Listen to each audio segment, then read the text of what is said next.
வருஷம் இல்ல, லட்சம் வருஷம் கூட வாழ்வேன்.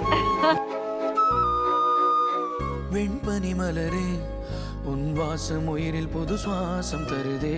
உன் இருவிழியால் என் ஆயுள் ரேகை தினமும் ராத்திரி தூங்கும்போது உன் முதுக நான் பார்த்துக்கிட்டே இருக்கும் தெரியும். என்னால தூங்க முடியாது. ஏன்னா ஏஞ்சலோட அம்மாவும் ஒரு ஏஞ்சலுங்கிறப்போ உனக்கு ரெக்க இருக்கணும்ல, ரெக்க மாட்ட ட்ரை பண்ண. கூச்சம் தான் என்ன, காற்று பறக்கும் காத்தாடி நானே.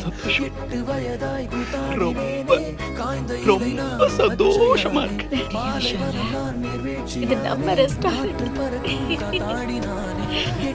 இது உனக்கு பிடிச்சது.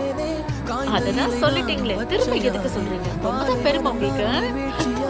நான் ஒரு பிரபலத்தை காப்பாத்திருக்கேன். இது எவ்வளவு பெரிய விஷயம். எல்லாருக்கும் இப்படி ஒரு வாய்ப்பு கிடைக்குமா? என்ன கியூட்னு சொல்றாங்க தெரியுமா?